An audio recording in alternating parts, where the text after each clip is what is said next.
All right, this afternoon we're talking about the power of networking. I particularly like this topic because I have enjoyed the benefits of networking. And I'm super excited about the person who is going to be taking this session this afternoon because he is the very best that can deliver on this. I have not met him personally. I have only followed him online and listened to his teaching, and it's super exciting that it's here today.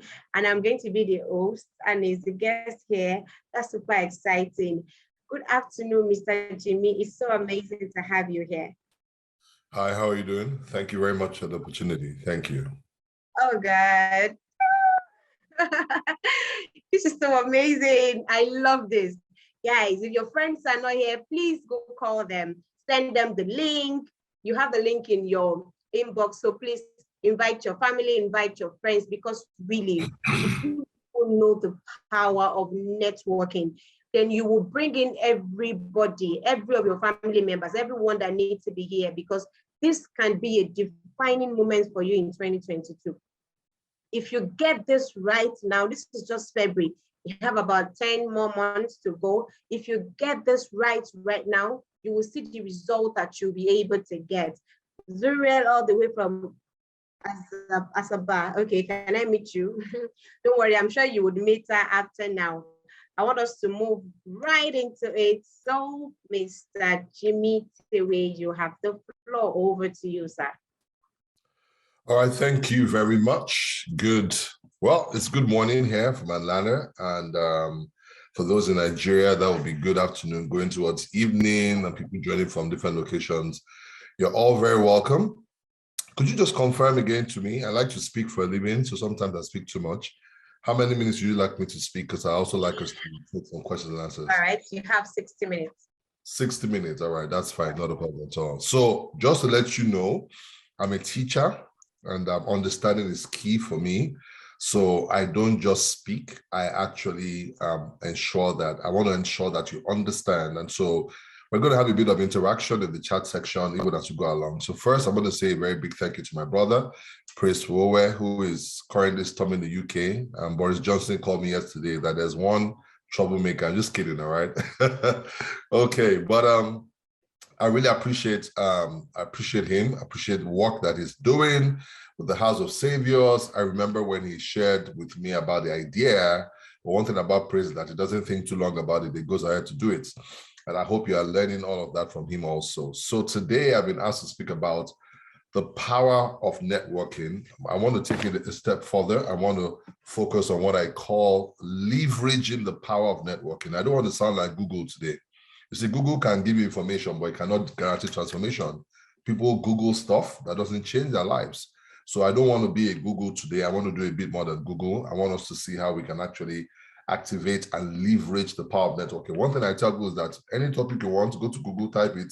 You don't need to have me in this session. So the difference I make must obviously be more than providing information to you. So I'm going to start off with a question. All right. So like I said, it's a bit of interaction.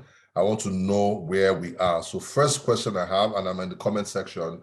Please go to comment section and tell me, what is networking? Don't give me the, just in your words, what is networking? Please go to the comment section and go ahead and type for me. I like to just see from that perspective. All right.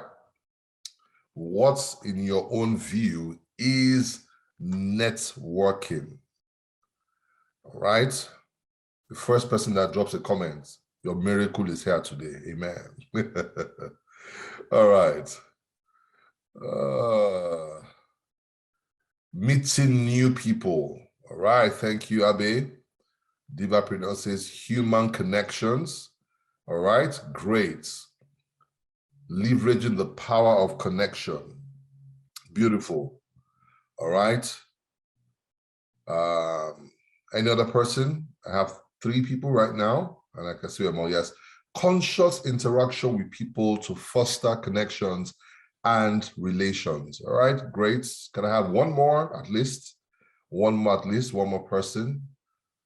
Particularly that person also type and doesn't feel like typing. Connecting with people to build relationships, strategic relationships, meeting people to meet people, to solve problems and build relationships, intentional human investment, connection between people to enhance what you do, making the best use of the community. All right, beautiful. I mean, I'm so glad I'm as of Savior, so I didn't expect anything less. All right, meeting up and interacting with people to foster relationships that's beneficial to all parties. Pretty much correct, sharing and connecting.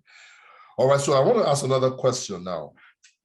Do you network as much as you should? That's a yes or no question. Everybody, please go to the comment section. Do you, that's you, or Funny Mayor, Aki Rockwell, I know, okay? All right? The answers are coming in, all right? And it's unanimous so far.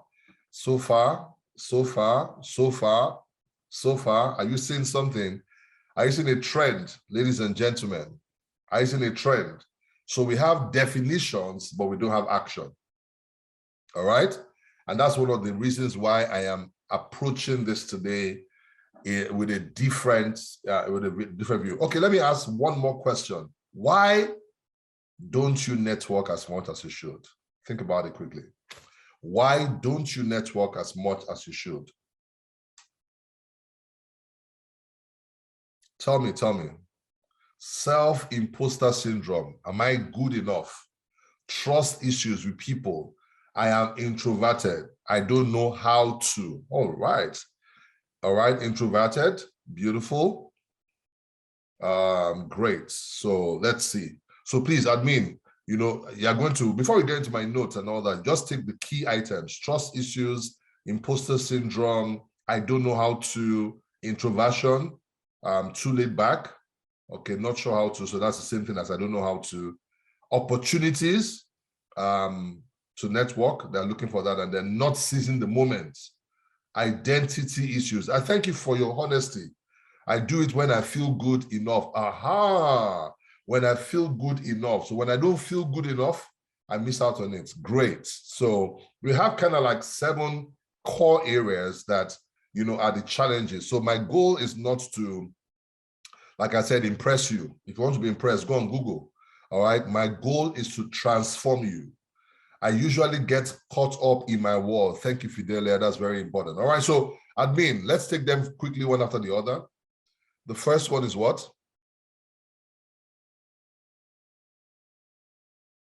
All right. I think the first one we got was the self-imposter syndrome. Yes. Syndrome. All right. Beautiful. So the self-imposter syndrome is where you doubt yourself. All right. And the imposter syndrome happens when, for example, you get a new opportunity in an organization, they promote you and you're like, hey, can I do it? Am I sure? So it's actually a manifestation of self-doubt, which research actually shows that every successful person feels. You feel it, but do you respond to it? All right. I remember the first time I was in Harvard in 2016, I was asked to come and speak at a conference there, and we had a dinner, and the Ibadan in me did not allow me to open my mouth. It manifested. The village people followed me from Ibadan there, and I got into the hall, and I was like, what am I doing here? How did I get here? I remember I managed to talk to maybe 2 Black people, and I left the hall. I'm ashamed to say so. I could have met a couple of people who were open to collaborations. I could have met a lot of people and all that. But one of the things I find out is that it is about self-doubt. And that's why I'm happy about the kind of work that Praise does, because many of us, I'm telling you, particularly in the African space, have been curated, have been incubated in self-doubt. I'm telling you. And so the demons we are fighting are in our minds, not in the spirit realm. All right. The word mind is actually spirit also. It's a dimension of the spirit. So that's what it is. So again, that is one of the challenges that is there. And so with more self-confidence, because that is the antidote to self-doubt, with much more self-confidence. In fact, it is self-confidence that makes you keep doing what you don't feel like doing, what you don't even think you're up to, till a point it now becomes natural to you. When you started driving a car, without self-confidence, you will never drive. If you doubt yourself, you'll be telling yourself, I will hit a tree, I will hit a person, I will do this, I will do that, and you are not in a car. You are talking to yourself on the inside. Do you get my point? But until you get into a car, begin to drive and say to me, I'm in the car, I will be confident. And after a while, you drove 1 time, twice, thrice, then your confidence begins to build. The same thing with networking also. You are going to have to get into a hall of people that don't know you and be at risk of being slapped. That's the worst thing that can happen, by the way, if you are trying to network with somebody and they don't like you. I mean, if they slap you, you can arrest them. There are many things out there. But really and truly, if you look through many of the reasons why, you will find out from identity issues and all those kind of things, you know, even the introverted. Let me go to the introverted. You know, to be introverted does not mean that you're not confident. Actually, most people that say I'm introverted is actually means that they're shy, not that they're introverted. I found that some of the, in fact, go and check the most successful people in the world. Jeff Bezos, financially successful. Everybody, most of them are introverted.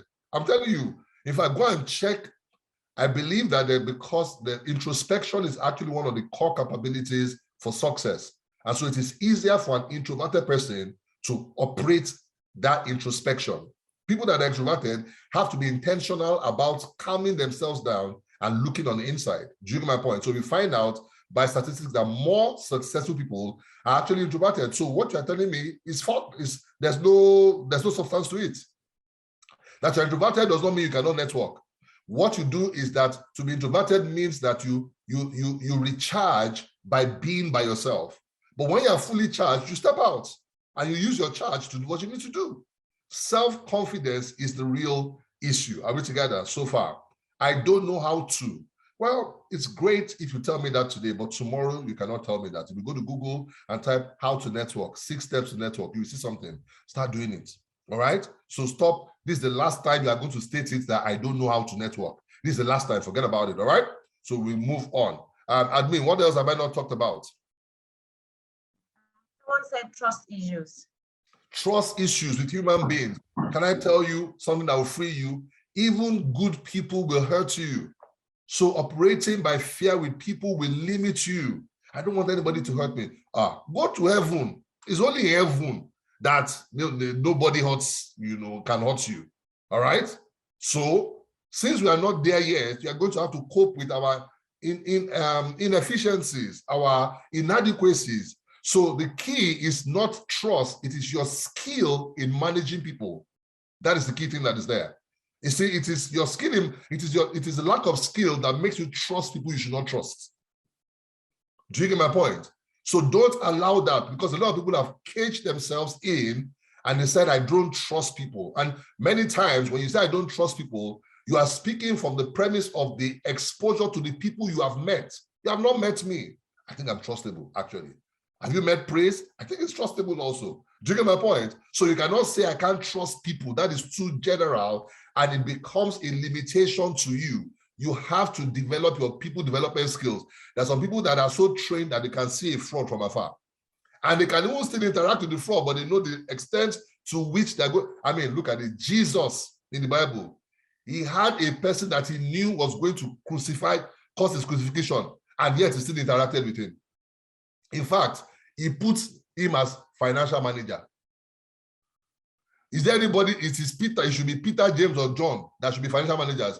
But he couldn't even trust them, because when it comes to trust, there are 2 dimensions to trust. There is character and there's competence. Obviously, the thief, he knows how to handle money better than the apostles. Do you get my point? The senior apostles. So Jesus said, I would, at the expense of his character, I will leverage his competence. Do you get my point? So you're going to have to do that sometimes. I mean, I know some bankers, the CEO knows that the CFO is a thief, but that CFO is the closest friend to the CBN governor. You keep them there and you use control and audits to manage things. So you see, it's about your ability to manage people. All right? Thank you. Any other thing that now I've not even got to teach yet, but I wanted to just lay this, because we'll do this, I'll teach, and then at the end, I will give you another exercise again. I hope you're enjoying it so far. If you're enjoying it, let me know in the comment section. All right. What else have I not covered? Too laid back. Too laid back. That one is the problem. Who is going to push that person forward? I beg. You need a community that can push you. House of Saviors is meant to push you forward. All right. Now, the reason why people are laid back is because there's nothing to look forward to. If you are laid back, it's because there's nothing to look forward to. Go and check what is motivating you in your life. Go and check your premise for living. Listen to me. You can't see the future and be laid back. And when I say see the future, I'm not just talking about writing one dream somewhere. I'm talking about that you see a possibility. You are designed to operate by what you see. If you see lollipop and you like lollipop, you will go for it. Do you get my point? So that the fact that you are laid back is telling me sometimes that the reason why is that maybe you're not aspiring for as much as you should aspire for. Okay? So, and that's the key thing about success. Success is always a moving target. You must always have something bigger ahead of you than where you currently are. All right, great. I think that's fine. That covers pretty much everything. Well, someone else says identity issues. Identity issues. I mean, it's one of the deepest dimensions. One of the things I teach is that man exists on 4 planes at every point in time. You exist in the spiritual, you exist in the mental, you exist in the emotional, you exist in the physical at every single point in time. Most people in Africa only have a balance of the spiritual and the physical, all right? And even the spiritual is still imbalanced, all right? And that's the problem that is there. Now, the mental is what you think, the emotional is how you feel, the physical is what you do, but the spiritual is who you are. If you go and check, and my own reference will be the Bible. If you go and check the Bible, you will find out that the deepest wars were identity wars. If you eat this, you will become like God. If you are the son of God, do you get my point? Who do men say I am? The deepest battles are actually identity issues. And I'm saying this to you that in a world of 7.5 billion people, if you don't have some sort of confidence about your identity, you're going to always feel lost in it. Your identity, your consciousness, now you're already a person, you're already somebody. If you came to God, I like Bible references. So God said to Gideon, mighty man of valor. Gideon looked around. Who are you talking to? I'm the least. So Gideon begins to unveil the identity he carries in his mind. I'm the least. My tribe is the least. My clan is the least. So that was what he was carrying around every single day. Every one of us is carrying out an identity inside that determines, listen to me, your identity determines your thinking determines your feeling determines your doing. So let's use it for networking. If you enter a hall that you feel less qualified than the people that are in the hall, that is the identity you carry. Guess what you are going to do? You start thinking, I am less qualified than the people in the hall. What we start feeling, I don't feel comfortable in this place. What we start doing, you will leave the place. That is exactly how it happens. Are we together? So if you want to ever, when I do transformation, I'm a transformation specialist. One of the core areas we want to work on is your identity. In fact, if you really look at what Jesus was trying to talk about, it was identity, not religion. It was identity, because he knows if I can get it right with identity. For example, when we started this session today, we were listening to a meditation, very powerful. I need to get it. Please send to me, all right? Okay. What was it actually telling you? It was telling you, it was addressing your identity. For example, if you don't know you are rich, you can't be, even if you have money. You know what I said? If you don't know, when you say, let me say, I am Jimmy Tewe, I am rich. I am not saying it's a financial status. I am talking about an identity, who I am. And that's why no matter the current condition of my economics, I don't look at that as the premise for my identity. So that's the foundation. So when you hear a scripture like he became poor that you might be made rich, it's talking about your identity. It's not talking about, oh, money in your account. But the identity will draw money into your account. Are we together so far? All right. So that's another thing that is there. Okay. Beautiful. Okay. This person says I am extroverted, but how to choose the best network to leverage is the issue. Okay, we'll talk about that. All right. As we go along. But again, your network should be in alignment with your vision. Where you are going determines who you connect with. That's why one of the first things we try to deal with is identity, then visioning also. So this is who you are. Where are you going to go? And so based on that premise, so for example, if I used to take, public transportation, the bus I enter is dependent on the destination I'm going to. So the network is dependent on the vision. So you find out that people that are networking in business, maybe in fintech and all those kind of things, they network, they go to Silicon Valley, they go to Salt Lake City, they go to some other places, because the people that are investors for that, the ecosystem, listen to me, there's an ecosystem for every vision that you have. So you network in that ecosystem, all the players are there based on vision. So without vision, they're just going to be going from different ecosystems and you are not really building true relationships. Okay. All right. So I think we've kind of like covered everything. I want to now go right into my teachings very quickly. Is that fine? Great. So I want to talk to you from the Bible. You know, today's Sunday, and praise knows I'm a pastor. All right. But I also am a teacher. All right. And I want to teach from the parable of networking in the Bible. Have you seen it before? Who knows the parable of networking? It's in the Bible. Can you tell me? What is the parable of networking in the Bible? The parable of networking in the Bible. Which one? Who knows it? It's in the Bible, though. The parable of, I think it's just like, you see this one? Just type. The woman at the well. The parable of talents? No.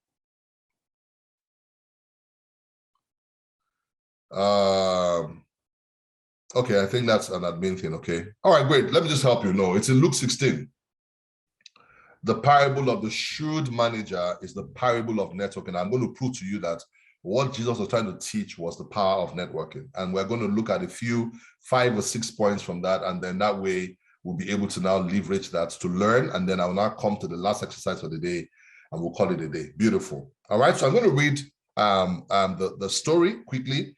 And I'm going to read the Passion Translation. I like it for ease of understanding. All right. So it says, Jesus taught his disciples using this story. It says, once a very rich man hired a manager to run his business and oversee all his wealth.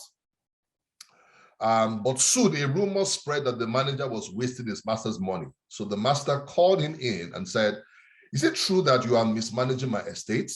You need to provide me with a complete audit of everything you oversee for me. I've decided to dismiss you. The manager thought, now, what am I going to do? I'm finished here. I can't hide what I've done, and I'm too proud to beg. I have an idea that will secure my future. It will win me favor and secure friends who can take care of me and help me when I get fired. So the dishonest manager hatched his scheme. He went to everyone who owed his master money, one by one, and he asked them, how much do you owe my master? One debtor owed $20,000. So he said to him, let me see your bill. Pay me now and we'll settle for 20% less. Wow, great deal. The clever manager scratched out the original amount owed and reduced it by 20%. And to another who owed $200,000, he said, pay me now, I'll reduce your bill by 50%. I like what the guy did because this was money that was owed. So he was doing something. It was pay me now means that the master is happy, but I'm happier. All right, but let's keep going, okay? So it says, pay me now and reduce your bill by 50%. And the clever manager scratched out the original amount owed and reduced it by half, even though his master was defrauded. When he found out, I mean, how did he find out? Alert, Mr. XXX has paid money. He doesn't have an idea of how much, but the man has paid something significant, all right?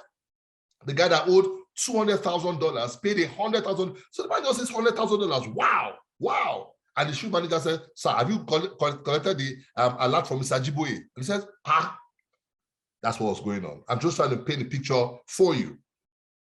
So it says, even though his master was defrauded, when he found out about the shrewd way this manager had feathered his own nest, he congratulated the clever scoundrel for what he had done to provide for his future. So Jesus continued, and this is the summary, and that's why it says about networking. Remember this, the sons of darkness interact more wisely than the sons of light. Use the wealth of this world to, look at what it says, they interact more wisely. What is that? That's networking. Did you get my point? They interact more wisely. In other words, the sons of darkness understand networking more than the churchgoers. All right. Churchgoers are waiting for divine, my helper, oh, am I right?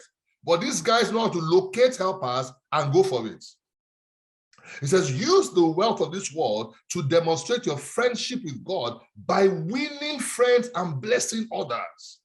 Then, when it runs out, and that's very powerful, not if it runs out. I found out in your journey of financial abundance, you're going to have experiences where it runs out. It doesn't mean you're poor.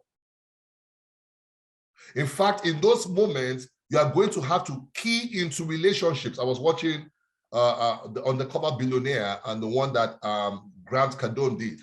And they said to him, I mean, they gave them $100 to go to a location, nobody knows them. He shaved all his hair, changed his identity, and all those. We should go and watch it if you've not seen it already. And they asked him, so how are you able to do it? He says, I wasn't looking for money, I was looking for opportunities. And opportunities exist with people. Do you get my point? So one of the things that your confession or your affirmation or your meditation is going to do for you is to give you the confidence to walk into new circles. My friend of blessed memory, Ubon King, will say that the money you're looking for is in the hand of a stranger. If you don't know how to connect, you're going to be broke. Do you get my point? So let's go on. Use the wealth of this world to demonstrate your friendship with God by winning friends and blessing others. Then, when it runs out, your generosity will provide you with an eternal reward. The explanation says you will be welcome to the tents of eternity. I used to think that, as a Christian, that means that you're in heaven, all right? But that doesn't make any sense, all right? Because that heaven is God, so all of that. So, but if you study it deeply, what it says is that friendships are eternal rewards. Do you know if you have a friend, praise is my friend, praise will be my friend, do you get my point? That is a friendship I can always leverage. You can always leverage friendships. The reason why people are broke is because, now let me ask you a question. If I ask you to raise $10,000 today, even and I'm talking about from your friends, can you? I'm not asking them to borrow you. I'm telling you to call them and say, I need money. I have a challenge right now. I need to raise $10,000. I'm not asking for you to borrow me. Can you give me? So that will tell you the strength. When you talk about network, I remember on your phone, you have 4 bars, am I right? So when the bars are low, the call will be low. So you can't call people if you don't build the network. Guys, listen to me. If you finish today's session and you don't change in your networking ability, you are deceiving yourself. A lot of people are deceiving themselves. We have very powerful messages, but it says not the hearer that is blessed, it's the doer of the work. The work of networking, that's where the blessing is. So I want to share very quickly just a few thoughts around that. That will help you. The case study we're looking at is one that is situated in crisis. Listen to me.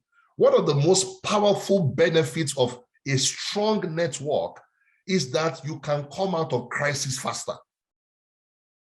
A friend of mine was speaking to me about somebody that he had to rescue. The guy got into a financial mess and was owing money. He called my friend, and my friend was like, oh, okay, are you serious? And immediately wired 40 million naira to him. I want to ask a question. How much can they wire to you in crisis? Comment section. How much do you think, based on your current network, how much can they wire to you in crisis? Tell me. I want to check your network strength. I know it's subjective. All right? Comment section. How much can they wire to you in crisis? 50K. Thank you. Someone says, thank you. 1 million naira. Prayers. I like your honesty.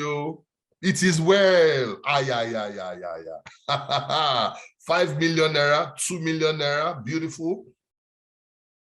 Do you see that your dream needs a stronger network? 1 million in struggles, 10 million naira, not bad. I don't know. You need to know. I want to say this to you. If you are a visionary person, you will meet crisis in this world.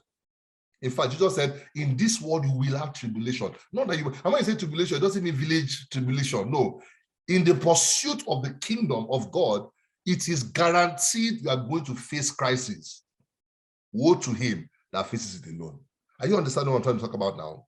So we want to be intentional where our network. Do you know the title they gave Jesus? The friend of sinners. The friend of sinners. Who has the most money in this world? Sinners. Don't tell your pastor I said so, but it's for you. It's just for you. The people that have the most money in this world are sinners. In fact, there's a quote that the sinner is gathering wealth for the righteous, so you can understand. So these are real things I'm just trying to point out. But there was a friend of Jesus was connected. As holy as he was connected. There's a parable about, there's a donkey somewhere, and that he sent his disciples there, and there's a way that many times it's supernatural, it looks supernatural. But when I looked at it critically, my own perspective, I'm not pulling down anybody's message. My own perspective is that he knew the owner of that house. They even knew him. He knew that there was a donkey there. So when he said, let me ask you a question. If you park a brand new car in your house and in front of the house with a key, and then somebody now comes and says, and you just see two men entering the car, what's going on here? And then they say, the master said we should take it, and you let them go. It is either there's jazz on you, real jazz. Do you agree with me? Yes, he knew the owner. In my own view, do you get my point? Because if it is that, then there's no need to be walking. All we need is that miraculous power that will make us enter people's donkeys and carry them away. We will go and sell 1,000 donkeys, will be okay. Do you agree with me or you disagree? Thank God. I can speak freely like this because this is Praise for West platform. I'm sure you have had more radical things. All right, great. So let's go to the lessons very quickly. Crisis management. Listen to me. Who do you cry to in crisis? Someone says God. That's it. But I'll tell you something, that even God needs men to bring you out of crisis. The network you have, listen to me, I spoke one day, I was in church, and a guy walked up to me, 32 years old, but doing very well. And he came up to me and he said, PJ, Alpha, I need to raise 8 million naira today. I found out that, as in, he just walked up to me after service, so I need to raise 8 million naira today, and all that. He says, and I did it for 3 days, that I would even give, was it 2%? No, for the 3 days, and all those kind of things. I need 8 million. He raised the 8 million before he finished service. I contributed one I could contribute, somebody else contributed. How much do you even ask for? I'm telling you, your network, he could walk to me. He had people he could walk to. And I'm telling you that there are people, okay, Dangote is the richest man in Africa. He's the richest man in Africa. Don't you know he calls bank MDs that the money that he's using to fund is not his money. His refinery, it was Access Bank and some other people. Who can you call in crisis? And I'm telling you that big visions will expose you to crisis. He says, what's that Psalm? He speaks about those that do business in deep waters. Go and study it. Look, in deep waters is crisis. Oh, I want to be a billionaire. You are negotiating for deep waters. And to negotiate for deep waters is crisis. He says they go up, they come down. Their heart is in their mouth. Are you hearing me? So, who do you cry to in crisis? Or let me put this, who can you cry to? If you can't, if the strength of your cry will be low, my brother, my sister, improve the strength of your network. So, the word, we say divine helpers. God, bring me a divine helper. There's now the idea, listen to me, I pastored for many years. And I can tell you that the ratio of divine helpers that you did not know compared to the divine helpers that know you is 1 to 1 million. In other words, for every one divine helper that just walk on the road, just says, hello, are you Brother Monday? Are you Monday Ojo? Are you the one? Oh, I had a dream yesterday, and God said, I will meet a Monday. The probability of that versus Lara that knows one uncle, has one friend, and then when she was in crisis, she just had this inspiration. Let me call Teju, or let me call Michael. And then Michael says, are you serious? We are just looking for somebody that would supply, 5,000 barrels of crude. Can you do it? And then you say, yes. Then you go to church. My helper, oh, my helper. I'm telling you, the probability, go and check it. It is lower with people that you don't know. Now, God has to do something miraculous, but God operates more by the blessing. Are you hearing me today? I hope what I'm saying is beneficial to you. If you don't agree, type with all your chest, I don't agree. And I will show you. I've pastored for over 20 years as a senior pastor of a church. I just don't put it out there, okay? So I know what I'm talking about. But let's go on.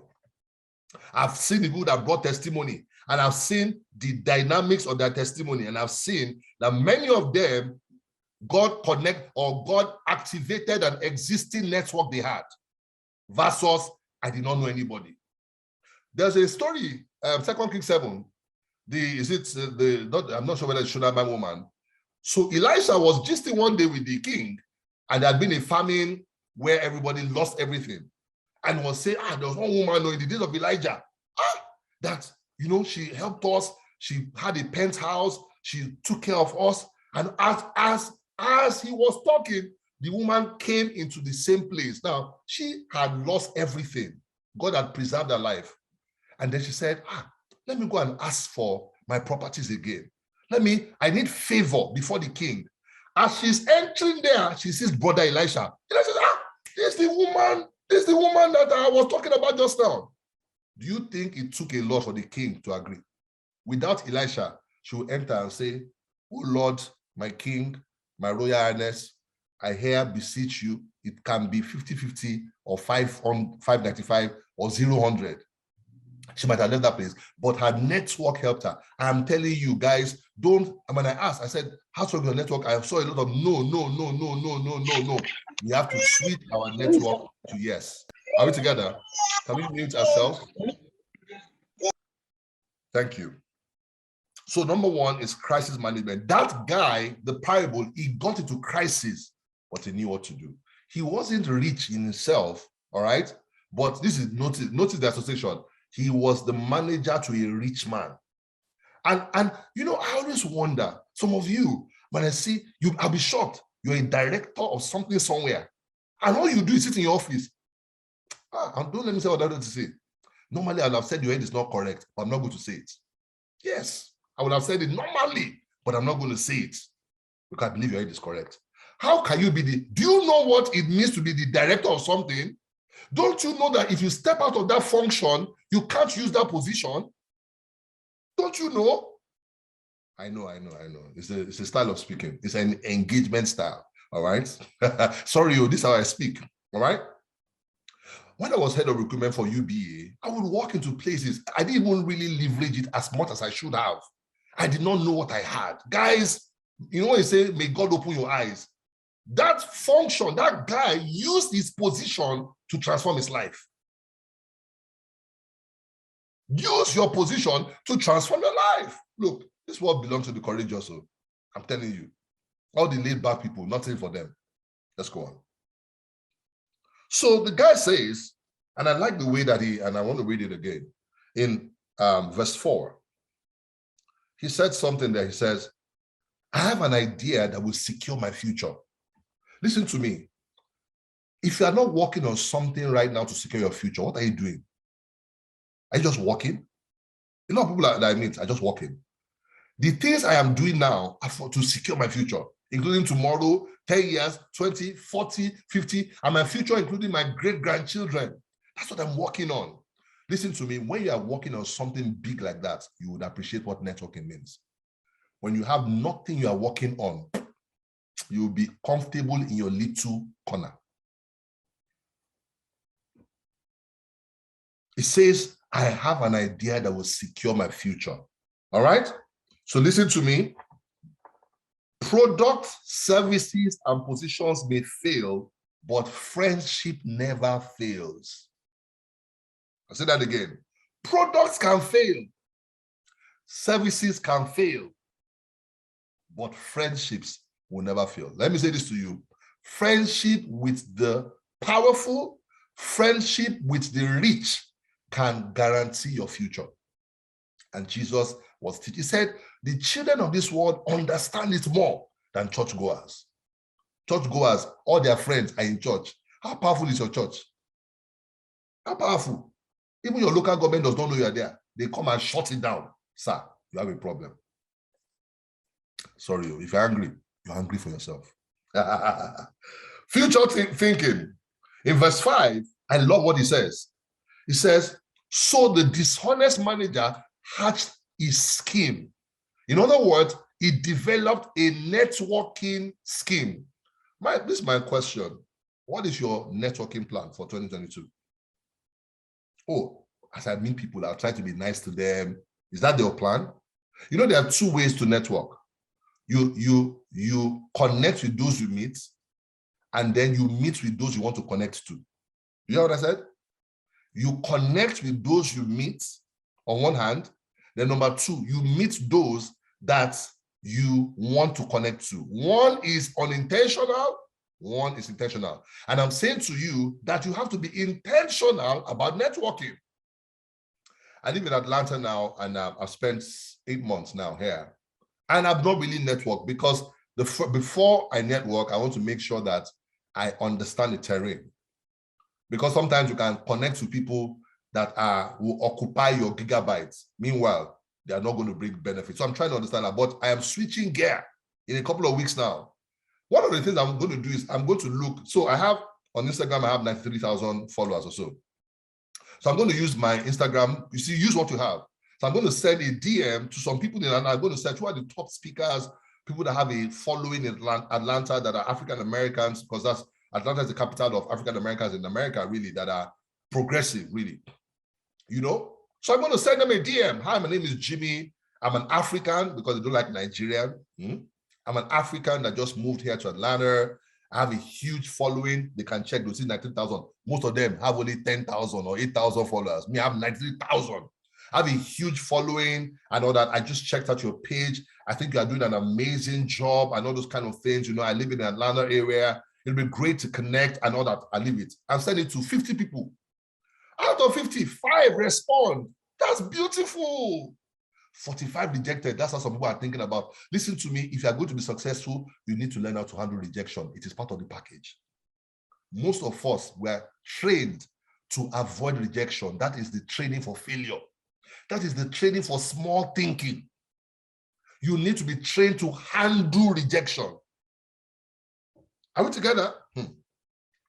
So, what is your plan? Intentional networking yields more results. Oh, do you know how many say, I don't know where to go? Go on Eventbrite. Eventbrite. There are events going on in your field, in your space. Oh, I'm an HR person. There are HR events going on. Today, with technology, you can even join Zoom sessions. And look, there's a lady, her name is Michelle McKinney Hammond. She's in her 60s now, but she's quite popular in the African American community and all that. She's based in Ghana now. I'd always seen her from afar. Then I attended a training program that she was a participant there. Now, that's another way. Pay for audiences, pay to enter audiences where the people you want to network are. Sometimes you join a program not because you want to learn, but you want to meet. Because when you enter, so for example, if you pay for a class that is $5,000, the people in that class can pay $5,000. You have to do that. So I got into the program, and one of the days she said something, was a very emotional moment and all that. I just sent her a chat. So sorry about this, that, but I think you can do this, you can do that. She responded, thank you, appreciate it. That's all she said the first day. And I think there was something else that happened again. I said, have you tried this and all that? She now said, it seems that you get me, you know, and all that. This is my number. Can I have yours? Why could she give me her number? Is because in that place, she could feel comfortable. There are places she will never give her number. Christians is only church and convention. You see, it is unconventional to always go to convention. I go to convention, don't misunderstand me, but that's not the only place I must go to. You hear me? All right, I'm enjoying myself, sorry. I don't know how many minutes I've spoken. How long do I have left? Please tell me. Type in the comment section so I can know. So, have a plan. What's your plan? Introverted people have a plan. You see, because if you allow yourself, you will not go out. So tell yourself, every month I must attend an event. And when I get to the event, I must make sure I meet people. The other part to it is that after I collect that, you see, networking is not a complimentary card collection activity. No. After you collect the cards, send them a message and nurture. Networking is more, not just connecting, but nurturing, such that before you need it, you have it already.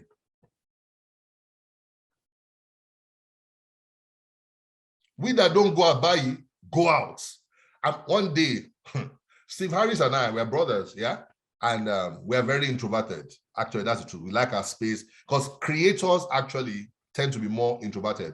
And that's the thing about it, you know, extroverted people or people that are very courageous hire introverted people to create and all those kind of things, you know. So, but anyway, so one day Steve was at home, and the problem about creators, we don't always feel like creating every day. So I was bored, and he was bored. So he called me and said, Bobo, how far? Where you did? I said, at the house. Then he says, I did call your house, Joe. I said, yeah, so let's even go out.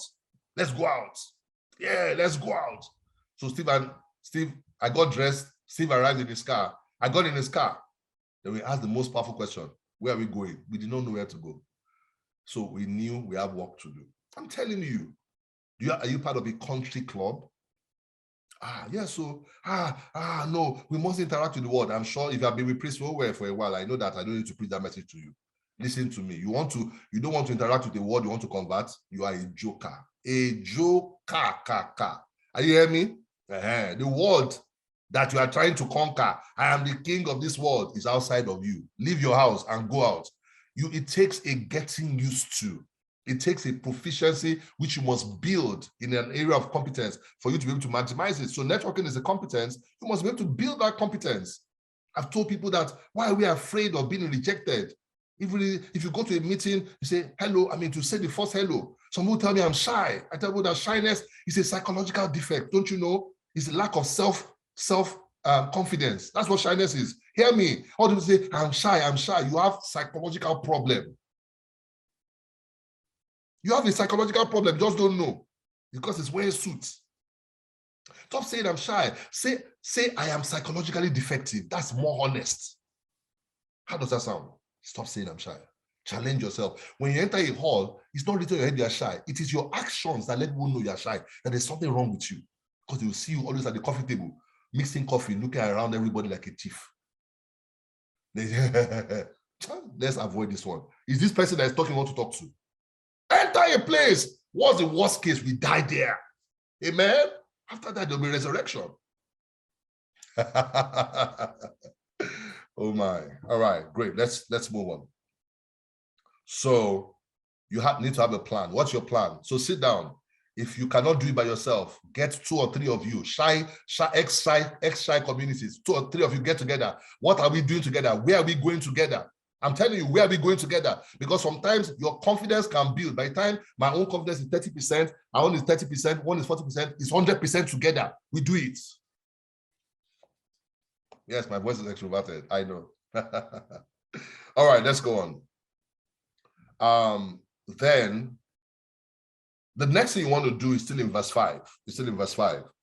And in verse 5, it says, so the dishonest manager hatched his scheme. He went to everyone who owed his master money one by one and asked them, how much you owe my master? You know, so $120,000, he said, pay.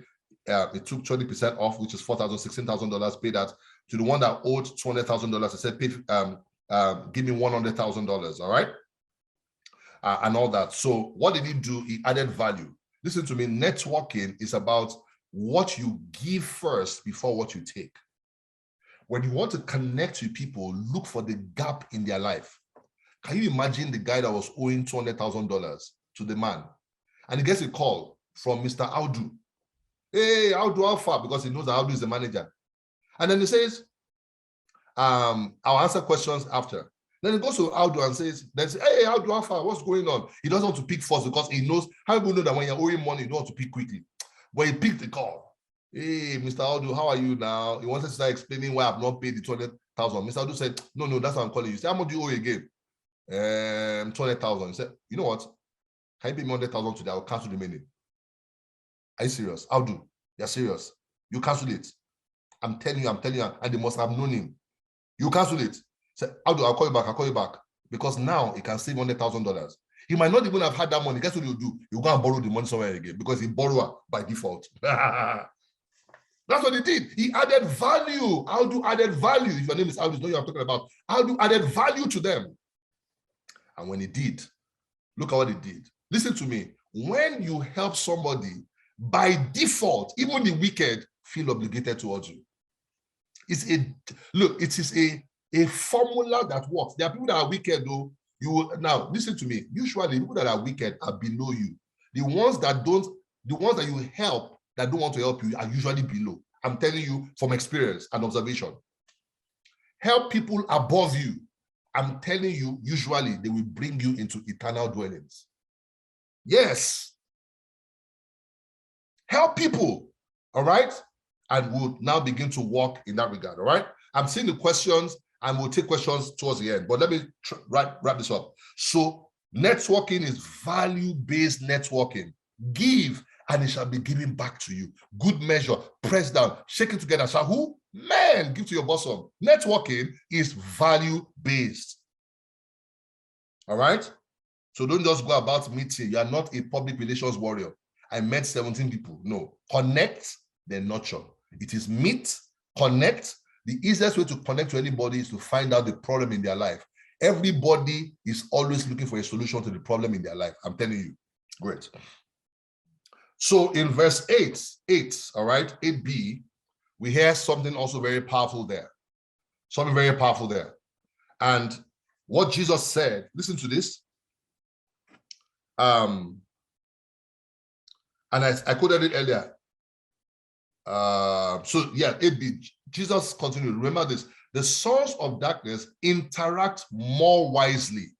Now, so it's not just interaction, it is wisdom in interaction. It is wisdom in interaction. I can bet it with you, many of you have not read the book on networking in a long while. I can bet it with you, many of us, including myself, have not done as well with understanding the how of networking so that we can implement it. So how do you want to get better at something you're not learning anything about? I know how you want to, by a miracle, yeah? No, it doesn't work that way. You have to have the skills. Somebody mentioned Jesus at the well. Jesus was a master connector. When he got to the woman at the well, he understood that already there was a class issue, a religion-based difference issue that was separating from her. Rather than it being a weakness, he leveraged it. Because as a Jew, you must not be asking Samaritan for things. He knew that. So he used that to enter her, like we say. Give me water to drink. And then the woman says, how can you, a Jew, be asking me? So he made her talk. Listen to me, when you start making somebody talk, we are making progress. First, make them talk. So he understood how to connect. When I meet people, one of the first things I say is that, so what do you do? And they tell me that this, I say, wow, oh, you're in this crypto field. I don't understand crypto. I'm telling you, I just wish that, I think that is the future, but I don't understand it, but I'm also afraid. What do you think about it? They start talking. Connection. This is how it works. Go and learn how to connect. There's one old book, How to Win Friends and Influence People. So I know that book. Do you know what the book is saying? Are you doing what the book is saying? It will help you. So that's it. Interact more wisely. And in verse 9, Jesus recommended networking. He said, use the wealth of this world to demonstrate. Do you know why companies give out hampers every year? Networking, nurturing of network, because they understand that our business is existence based on the relationship, not the contract. It's the relationship. You don't send a hamper to First Bank. You sell it to Mr. Femi in First Bank, with the hope that Mr. Femi will still be the divisional head in the new year. So you have to do things like that. And it also always have to be Christmas. It can be birthday. So you have to be intentional. Guys, even me, I'm talking to myself. I have to be intentional about it. I'm in a different nation now. I've got to be intentional where it is concerned. So guys, let me rest it. It says, Jesus said, verse 9, it says, use the wealth of this world. What is the wealth of this world? 3 things I wrote about: money, resources, and opportunities. Use your money, buy gifts for people, do things. Of course, do what you can do. Don't overdo yourself and kill yourself. All right. Many rich people don't get gifts. I hope you know that. Many rich people don't get gifts from real people. They get based on, who they are, stuff like that. So they appreciate it when somebody comes and does something for them. I'm telling you from experience. Money, your resources, when I say resources, you're a resourceful person. You must be able to see beyond money. Sometimes you don't have money. You have something you can do for them. You have a car that's really nice. During my point and all that, you just say, sir, if you're ever in town, I need someone to drive you around. When a rich man reaches London, he has to enter a train, or maybe Uber. Then you now tell when I went to London the last time, there was a young guy, caller. I've never met him before. I met him in one of my programs. He came to the airport, picked me, had a nice BMW, took me everywhere. He said, oh, let me know. Do you think I can forget caller? I cannot. In fact, I invested in his business, 7 digits. I'm telling you. Are you hearing me? So this is the way that it works. Your money, your resources, your opportunities. Listen to me. Some opportunities are not yours, but they come to you to redirect to help somebody. Someone says, I need somebody. Say, hello, please hold on. Hello, Mr. Tunji, how you doing? I don't know if you remember me, but yeah, I have your number. Oh, yes, great. You say you do this, yeah? There's a company that is currently looking for something. I was wondering, oh, yes, we do it. Won't they call you tomorrow? Network, that's what it is. It's not a one-way thing. It's 2 ways. So you are also blessing them with opportunities. All right. So, guys, I've finished my class now. Now, go to the comment section. Next set of questions before I answer your questions. What can you do? What are 2 things? Think about it. Don't type quickly. What are 2 things you can do to improve your network starting today? Think about it before you type. I'm through my notes. And once you have it, type. And I'd like everybody to type. And then right after that, we'll just take questions and we'll just wrap it up for the day.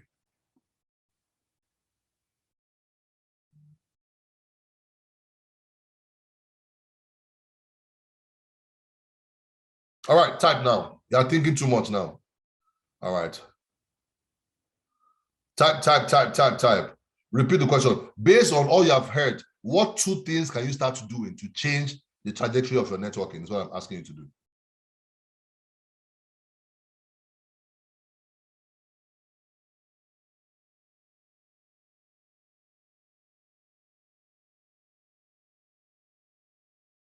All right. Just tell me 2 things, okay? Community service. I love it. Yes. Now, don't just go to any community. You are networking upwards. I want to recommend you network upwards. There are projects some people are doing. Those run-a-thon that Access Bank is doing. In the house of volunteers, go and volunteer there because you become part of the planning committee. I like that. Be intentional about meeting needs of people in my network and other. Pay for events I want to belong. Beautiful. Be intentional and courageous. Okay, attend events to meet people, look to solve problems for people and add value. Check Eventbrite to see if there's any opportunity to meet minds I want to network with. Yeah, keep it coming. Now, please don't just write these things. I like this one. Kill I am shy syndrome. The last time you're shy, this is called supernatural deliverance. Hallelujah. Be more intentional about meeting people, attend events, take intentional courses. Yep. Leave my laptop and leave the house. Thank you.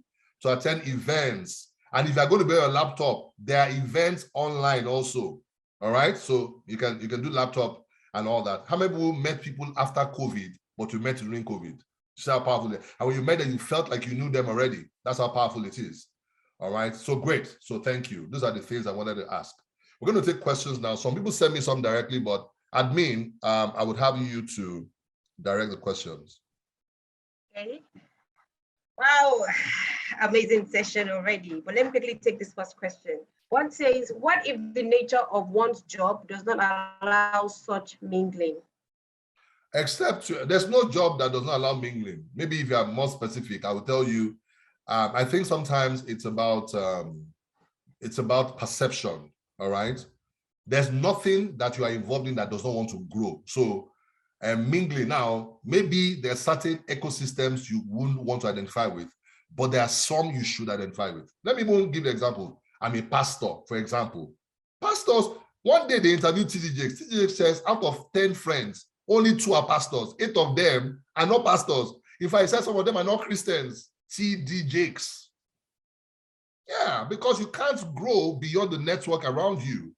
So it's very critical that you work on that. So please, I don't know the context of your role. Maybe you should revisit it. There's no job that tells you don't meet anybody. Okay, maybe a job like audit, don't meet anybody in your company does not mean you should not meet anybody. Go outside your company. Yeah, there's no job. I'm trying to think about what kind of job. Okay, you work for the CIA. You cannot talk with anybody. You have to talk with people. Even if you go undercover, you have to talk with gangsters. You have to network. All right? So that's the thing that's there. Keep going. Question says, does this connect to fake it till you make it? I'm talking about wardrobe, borrowing cars to pose, to connect. Oh, no. Again, you have to be able to put up a good front, but you don't have to put an expensive front. Many expensive things don't look good, and many things that don't look expensive look good. So just look good. That's the whole idea. You see, because when you're approaching people, people are assessing you. As you're walking towards them, they are thinking in their mind, is this person at my level? It's just the way it is. Man looks on the outside. It's only God that looks on the inside. So you have to try your best on the outside. Do you get my point? But you don't have to break the bank, where that is concerned. So the concept of fake it till you make it is not, I think it is more of believe it till you make it. Yeah, believe it and act from the premise of belief. And sometimes in the acting of belief, it might look like you're faking it, but no. There's substance in belief. There's no substance in faking it. Do you get my point? I'll give an example. One of my friends told me about his friend that, had one small money. But the guy believed he was meant to be interacting with Lagos state officials. You know what the guy did? He went to go and rent a house, almost with all the money he made, in a place and set up the house where those Lagos state people, they are in Ikeja, there's one Alfred Estate. There are those places, those estates, you have to know where. He went to go and plant himself there. In the evening, he's told him, hello, how are you? Once you're in that place, they believe you're like them. Within a short time, he got contracts that paid off everything. But he was intentional, not just that he now entered there, he now sat down. Estate meeting, he will not go for. And that's where there's problem. That's the thing like that. So please, that's what I'll recommend. Wow. I think that's all the questions that we have in the chat room. If Okay, you have other questions, okay. Somebody sent me something and I thought it was interesting. I'm trying to look for it. Usually you should highlight it to me, yeah?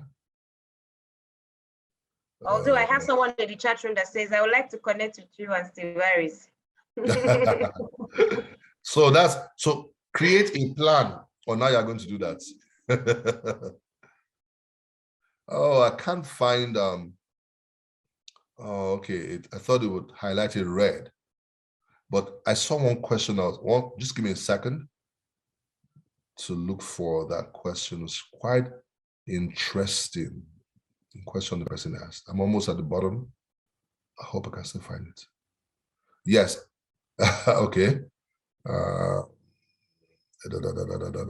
Almost there. One second. Yeah. What if the nature of one's job? Okay, I've seen that one. Does not allow. There's another question, but I think I missed it somehow. But anyway, if I've not answered your question, oh, okay. The person that asked that question that says about, yeah, so on the cover, you require networking with the people you are trying to get information from or whatever. So that's the thing, all right? Yeah, so one of the things about rules, listen to me, even in organizations, that there are many things don't do. So for example, in networking, I'm saying, oh, buy gifts and all that. I used to work in Accenture, and Accenture, they tell you, oh, you cannot buy gifts for people, you cannot do things for people. But I found out it's a lie. The same company will invite one top person for one of the executive training programs. And so listen to me, you have to learn. It's like the tax code in America. You have to learn how to leverage it. It's not a limitation. Rules are not limitations. And many times rules capture don'ts, but they can never capture all the don'ts. Never. So you have to study it and know, what it is. And sometimes, people tell me things like, oh, I want to start my business, but my company does not allow it. That is a lie. It's your head of HR that thinks that why should you be on Instagram? Why can't I be on Instagram? There's nothing in the policy that says I cannot be on Instagram. And you say confidently, no, keep quiet. Satan is very wicked. He wears suit every day. All right. Anyway, that's fine. Let me stop at that point. All right. So if you have other questions, please, you can raise your hand and unmute yourself to ask your question. Is anybody doing that? Mr. Jimmy is still here to take our question. If you have any question, I already know what I'm going to do differently, right? All those events that I want to join online, I am going for a physical one, and I am meeting. So I have a question that I want to ask. Yeah. All right, so when you go for such events, sometimes you're not sure exactly who to walk up to in such events. Would it just be mainly people you have on your table? You're not sure exactly what they do, if they're really the kind of people that you want in your circle? All right. How do you go about that? Start with your table. Start with your table, but be bold and confident enough. I mean, there's a way that, how do you know someone is doing well? I mean, just go ahead and meet people. You know, you can't meet everybody in the hall. If you're going to meet 10 people, then choose. Will you get it right all the time? No, but you get better with it the more you do it. So when I get into a room, I kind of like, now, intentional networking sometimes means you know the people that will be in the room. Sometimes I know people that go to a place because they want to meet somebody. Let me give you a story. A friend of mine, he's the Minister of Investment in one African country now. And he used to be, is my brother's friend, but we talk now.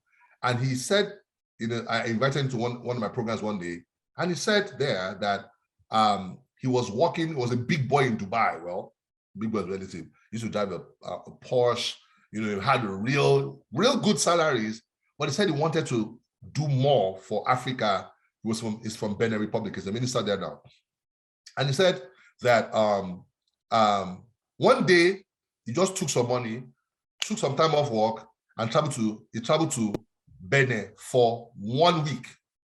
He said he went to the best hotel because, listen to me, if you want to meet the president, the people that know the president, where did they go? The best hotel. So he said every day he would sit down there, go in the evening, sit down, be drinking his tea or whatever I was drinking, talking to people, meeting and mingling. He said most people that he met and was like, oh, I'm here, I'm looking for an opportunity to add value to, whoever and all those kind of things. Of course, he knew the areas of value based on his experience he could, but he didn't really get anybody. He said, I think the night before he was meant to leave, he met somebody who knew the daughter of the prime minister. He said he just shifted his flight again. He met the daughter. Within 24 hours, he had met the prime minister. Today, he is on the cabinet of that man. But he left Dubai.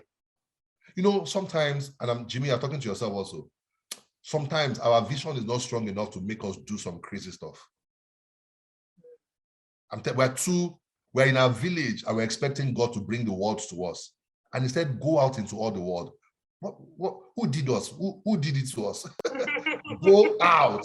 I want to tell you, go out into all the world. Go out. All this staying in. They are coming. Father, bring them from the north.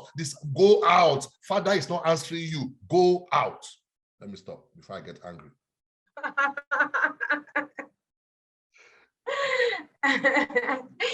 So I also have another question. I have heard people say, oh, so when you're now putting all of this in your own hands, all the networking going out yourself, so where is the place of trusting God? Since you're a pastor, so it looks like a good time to ask the question. Where is the place of trusting God? Yes. Oh, no. This is very easy. To bring in all the blessings that he has promised, rather than you going out. Oh, no. That's the problem that is there. And you need to understand the dynamics of receiving.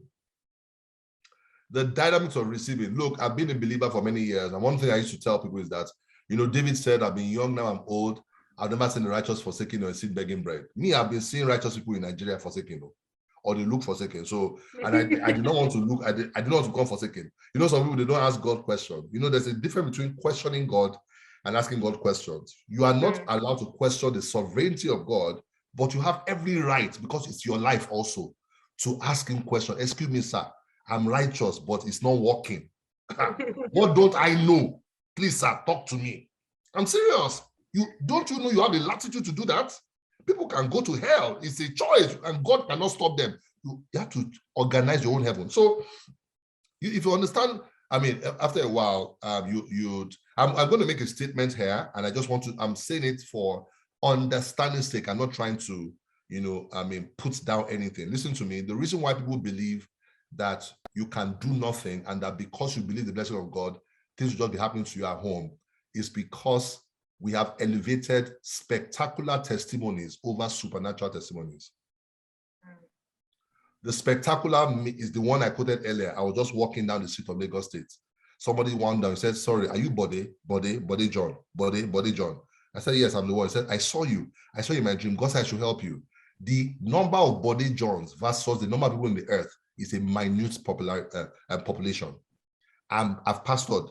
I'm telling you that I've observed the members of church that advance, the percentage that share testimony versus those that don't share testimony that advance, the percentage that share testimony is less than 10%. Those that don't share testimony that come to me and say, Pastor, I just want to thank God, though. God has done it. Though. Those ones that come to me, they are more than the other ones. That's the problem many times. And I find out that the ones that come like Nicodemus, the weight of their testimony is usually more than the one that say, when he wound down, he gave me 5K. So, and that's the thing that is there, all right? We need to be able to bring a bit of balance, and all those kind of things. God said, Bible says that God showed Moses his ways, but his acts to the children of Israel. In your walk with God, you need to move from just receiving acts to understanding ways. There is no money you are praying for that does not exist already on earth. All the money, if it comes from heaven, it is fake, and God does not deal with fake. So what God is doing is organizing opportunities for value exchange with people for money to move from them to you. You must understand that that is all that God does. That God does not promote fools. He's a good God. He cannot promote a daft person. When they say in church that he can promote the unqualified, let me tell you what it means to promote the unqualified. It means that you are the back end of the desert, you are killing lions and bears and nobody knows. Then he can bring you to kill Goliath. You can't be killing snails and you bring Goliath. That is not God. In the government of God, that would be injustice to promote somebody simply because he prays, not because he can do. Are you understanding me? So we have to balance that. It is God can promote after you have done the work that nobody saw. He says, God that sees you in secret will reward you in the open. It is treacherous to preach a God that is a Yahoo God. It is wickedness. It is, I'm here on the behalf of the Public Affairs Department of Heaven to say you are misrepresenting heaven. And that's what I'm trying to correct. Do you get my point? Yes, God is a God of justice. He cannot be faulted. If he promotes a fool because of the velocity of his prayer, Satan can accuse him. You must understand that. So this is what God actually does. So when he gives the promise, it says in 2 Peter chapter 1, verse 4, it says he's giving us great and exceeding promises that by this we might become partakers of the divine nature. What you take is you take the promise, then you believe the promise, even though your environment does not look like it. So your affirmation, your visualization, your meditation is on the promise of God. Now, that will solidify your identity that you already have something. It will now begin to channel your thinking in alignment towards receiving that. You now say, I can do this. Oh, I did not know. I can do this. I can do that. And then based on that, it now determines, it gets you into the mood to want to do. You start taking steps because listen to me, the waters will not pass. You will never part until you move. And then when you now do that, you experience the miracles that can now birth a testimony. Do you get my point? That's the way that it works. Okay, so I also want to ask a question before I take the question in the chat room to say that what then would you say is the place of personal development? Because the people you are trying to network with, they probably also want to network. So what would then be the place of networking? Because if I am going for an event to network with other people, I need to be sure of the person that I'm also networking with. So what would you say is the place of personal development in this? I mean, again, like I said, read a lot around it. Any area you want to build capacity in, go and develop yourself in it in your head first, and then you now, demonstrate it outside. But I want to put it up front. You will meet people that you should not meet. It's part of life. Don't even be bothered about it. There are people that you meet. Grant Adon said he went to an event, and he said after he spent 5 minutes there or so, he noticed he was in the wrong place. He left. There are some events, it's a mistake. You go back home. Let me also go. There are some events that the environments, now there are some extreme environments, and I'm going to mention some. I wouldn't go to a strip club because I want to network. No, they might strip me of my righteousness there. All right. So, but I can go to a lounge. Yes, legitimately we can go to a lounge and have a meeting. And while they order, I don't drink alcohol. All right, because I just don't drink it. Okay, and I take cranberry juice. So I take it in my cup. I go there for the meeting. I meet the person. It doesn't have to take long. And I tell the person, I have to excuse myself. I find out that they will tell you, this is what they usually say, that you came, I appreciate it. Yes. And it will make them bond more. You don't have to sit around there to begin to take in that environment. But if it is required, you do it. I have somebody that his business required that he meets militants. You know militants? The people that are blowing pipeline, because he was selling boat engines. Government doesn't buy boat engine, it is militants that buy. He says some meetings, when you get there, the meetings are 2 a.m. He said he will get there, you must drop his phone and they carry him in the creeks on boats in the night. That's how to be a believer. You have to believe that God is with you on the waters. That's so. Yeah, all this believing in church is weakness. So I'm telling you. So you have to walk in that regard. So let me just stop there. I think that has answered that question. I see a question that is here. All right. Yes, I have a question here. It says, based on the kind of society we live in and how judgmental it can be to women, how would you advise a young woman should take that kind of approach that can minister? The master that went to Dubai. Yes. All right. Yeah. What would you advise to be as direct? Again, let's be. I like to be real. If you're a fine girl, it's not your fault. They just born you. I'm fine. I'm fine. Just the fact that you're fine, there's a problem that comes with it. No matter whether you're married or whatever, there's a problem that's going to come with it. There are people that are stupid that are going to approach you. This is a problem I find in the church. We have trained people to run from, not just now, what Bible says, run from every appearance of youthful lust. Does not mean run from every environment. There are two different things. You see, what is lost to me might not be lost to you. So it says that anything that is a problem for you, escape. But as a woman, you have to learn how, hear me, you have to learn how to handle men that are around you. We have to teach women to do that. You can't always be running away from men. They will toast you. To the end of toasting, there's no end. It is how you respond. There's a woman, I won't tell you her name, I mentioned her name, very powerful woman. I went to see her. She's someone that I'm close to. She's in her 50s. And when she came out, she was looking good. I said, man, you are looking good. Yeah, so I'm going for a meeting with this man. And she says in Yoruba, she said, Mokuma toast me, meaning I know you will toast me.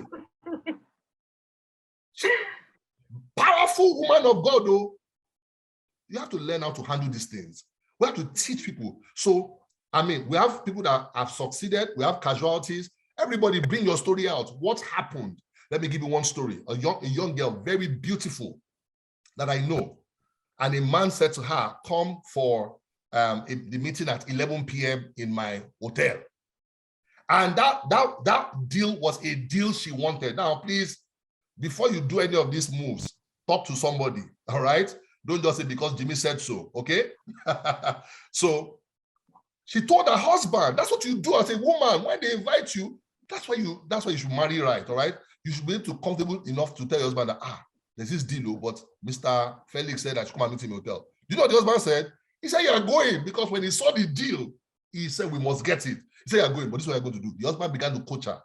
And that's why that's why you don't marry somebody that does not have self-confidence. You're not going anywhere. You're not going anywhere. Anyway, it's true story. I know the people. I know the husband. I know the wife. The husband said, number one, you wear a black dress that is long, but it's business. All right? So you're going to look business-like. Number two, I will drive you there and I'll be downstairs. When you get inside, let him know my husband is downstairs. As she entered, the man said, wow, why are you not unwinding? And all those kind of things. She says, no, that, I came here for work. Just I came here for work. Guy said, you're going to take your time. I said, I can't take my time, sir. My husband is downstairs. But I came because I had to honor your invitation and blah, blah, blah, blah. The guy gave her the contract. You will now go to God before you go for that meeting, that God, this thing I'm collecting, the silver, the gold is yours. Nothing, not a fool is going to stop me. You will grant me the wisdom on what to say per time. All this escaping is a problem. We need to learn how to handle stuff. Now, when it is a problem, for example, now you are a man, there's a woman that wants to sleep with you, and you know she's the kind of person and she's powerful, don't go for that meeting. No, transfer it to your colleague who has no problem with that. Do you get my point? There's some opportunities you must lose, but you don't lose every opportunity. Let me stop at that point. Wow. Someone is already saying in the comment room, saying that this year is why I have run away from meeting such people. It gets a bit tiring after a while. How many will I take for the team? Yeah. Wow. This is super exciting. So if you're here in the room this evening and then you agree with me that Mr. Jimmy Tewe is coming again, please type yes in the chat room. We want him again. We want him again. This is super amazing. Wisdom is in knowing the difference between those to lose and those not to lose. This is an amazing session this evening. Thank you so much. I practically have learned something and I'm going to take it to use this new week. I'm going out this new week and I'm going to ensure that I practicalize this. If you're in this meeting this evening, it's not enough to say, oh yes, and get excited. What are you going to begin to do differently with everything that you have learned? Are you just going to be here getting excited about what you have learned, or you are going to take action? So let us know, what action are you taking? I have to go out. Fantastic, Mary Jane. Indicate in the chat room, what are you doing differently? What are you doing differently this week? It's not enough for you to learn. And if you're here this evening and you enjoy this amazing session, please, it's important that you invite at least 5 people. Don't enjoy this alone. This is House of Savior. This is how our meetings are usually very exciting. So whenever you're coming for this meeting again, every 2 p.m. West African time on Sundays, please, fantastic. Someone said I'm sending out mates, proposals, and making calls. Amazing. Next week, Sunday, when you're coming in for class, ensure that you bring at least 5 people to class. Thank you so much, Mr. Jimmy. It's really amazing. It's my first time I'm really, having this one-on-one, and it's a super one. I'm following you right away, immediately. In fact, I'm reaching out to you. Thank you so much. All right. Okay, people. Bye, everybody. This is House of Savior. Thank you so much. Please, can you drop? Bye. Thank you so much, Pastor Jimmy Tewe. Thank you. Oh, okay. I thought you had a question. Please drop in the chat room for Mr. Jimmy what you think about this session. Thank you, Pastor Jimmy. Thank you, JT. Okay, I want to believe that's the short form. That's it, yes. All right. Thank you. You can see all the yeses that we have in the chat room, right? Yeah, it's like everyone is saying, oh, yes, yes, yes, yes, yes. Trust me, we're going to reach out to him again, and we're going to have him come in for another beautiful session. This is House of Savior, our vision. We're a tribe of influencers creating innovative solutions that transform our society in service to God and humanity. And our mission is to discover, develop, and deploy a tribe of saviors who determine what happens everywhere they go. And that's why we have amazing speakers coming to talk to us. We are discovering, we're developing so that we can deploy ourselves out there, and then we can determine what happens everywhere we go. Our values are trustworthiness, worship, influence, responsibility, and love. Are you trustworthy? Whatever it is that you're offering to the people, can you give it as a worship unto God? Influence, what are you influencing? In what space are you influencing anything? Are you responsible, and do you love? And this is our creed. This is where I like people to unmute themselves and say this. In fact, you might not necessarily need to unmute yourself so that it doesn't get too crowded here. I think that you just need to, you have it on your screen.